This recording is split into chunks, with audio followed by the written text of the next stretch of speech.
Alunos da Escola Municipal Tancredo de Almeida Neves, de Valparaíso de Goiás, a 50 quilômetros de Brasília, fizeram uma manifestação contra a diretora e o protesto acabou em confusão. O episódio foi na última sexta-feira, mas os vídeos foram divulgados hoje.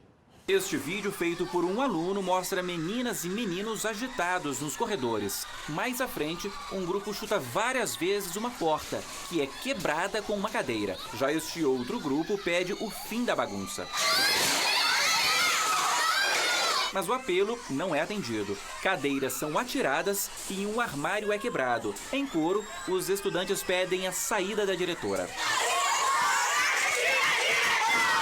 Depois da confusão e já com a situação sob controle, a direção aqui da escola fez o levantamento dos prejuízos. E o saldo foi de uma porta destruída, 3 janelas e lâmpadas quebradas e barras de ferro no chão. As cadeiras já estavam fora de uso, segundo a direção, e seriam reformadas nos próximos dias. A secretária de Educação da cidade admite que a escola sofre com problemas históricos de indisciplina e que, por isso mesmo, convidou uma diretora experiente e pulso firme para assumir o colégio. Ela chama a comunidade, ela trabalha em parceria com a iniciativa privada, é uma diretora que nós estamos tendo uma mobilização muito grande dos pais, solicitando à secretaria que a diretora fique, porque está havendo uma transformação visível dentro da escola. Mãe de uma adolescente que estuda na escola, a Selma apoia a nova diretora. Entrava 1h15, entrava de shortinho, antigamente era assim, bagunçado, e agora não.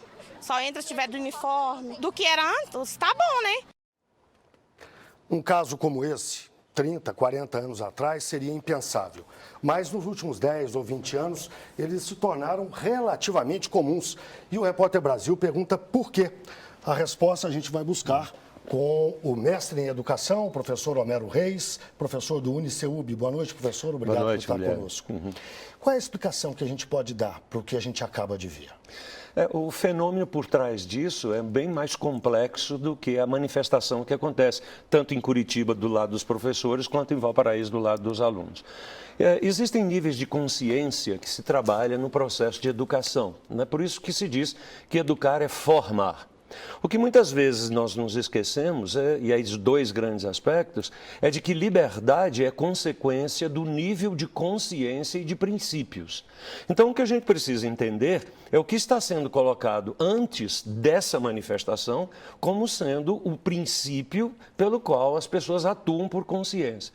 Porque se a gente não trabalha esse nível de consciência na sociedade de uma maneira geral, ela vai se manifestar da forma como ela presume ser a forma verdadeira e, normalmente, por isso não estar num processo de formação, gera essas catástrofes que nós temos aí, né? Quer dizer, o que aconteceu na escola, de certa forma, é reflexo do que acontece na sociedade, é isso? De certa forma, é o que acontece na sociedade de uma maneira geral e com fundamentos muito sérios. Por exemplo, a sociedade urbano-industrial que nós temos hoje privilegia o sucesso a qualquer custo, que faz com que as pessoas responsáveis pela formação estejam muito mais preocupadas com a carreira, isso é óbvio em linhas gerais, do que com a formação daqueles a quem ela tem que formar.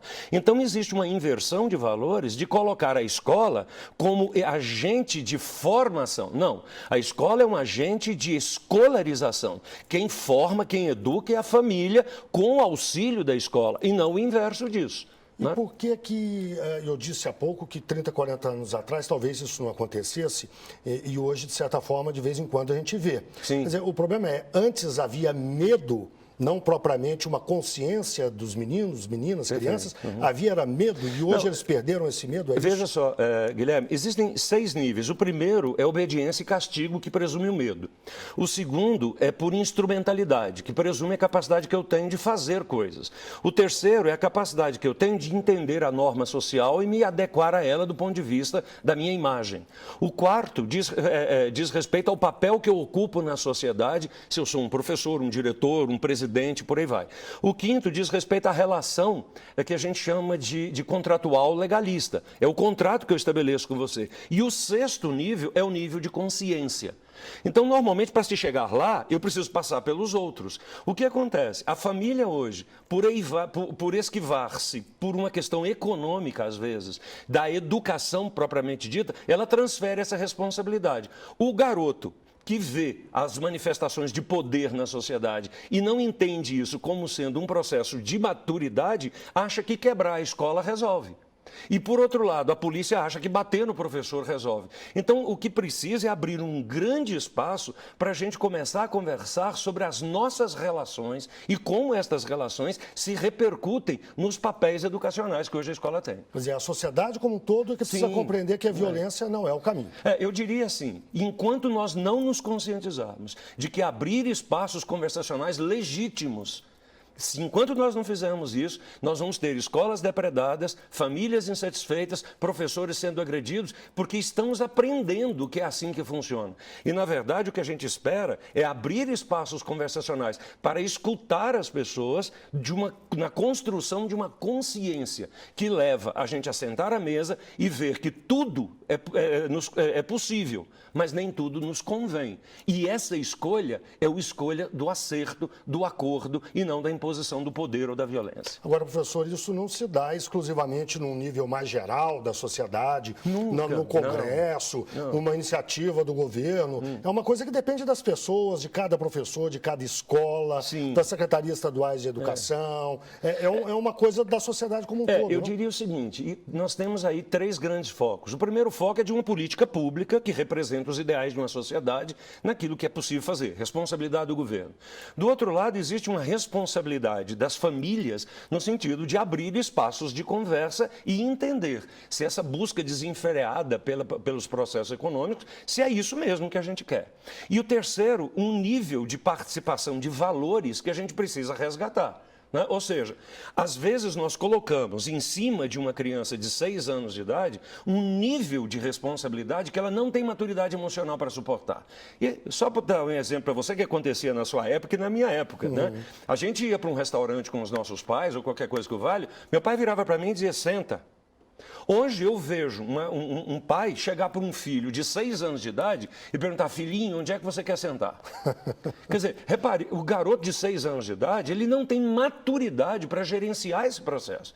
Então a gente precisa tomar cuidado com o tipo de responsabilidade que eu atribuo a isso.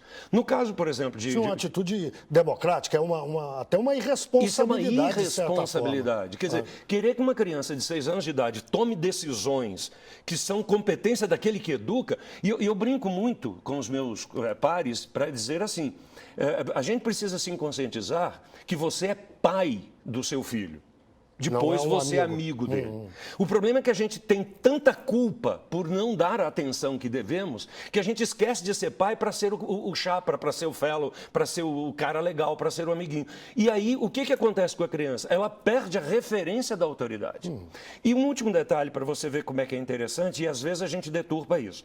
Quando o legislador criou aquela lei que proíbe a chamada lei da palmada, o que o legislador queria era evitar que as pessoas exacerbassem no processo de disciplina. Não ao espancamento. Não ao espancamento. Era isso, e olha, a gente bate palma para isso. Só que uma sociedade que não conversa e não discute isso da forma adequada, faz com que agora os pais tenham medo de educar. E por ter medo de educar, ele está criando, às vezes, um problema dentro de casa que faz com que isso que aconteceu em Valparaíso seja a ponta de um iceberg. Tem menino batendo em professor.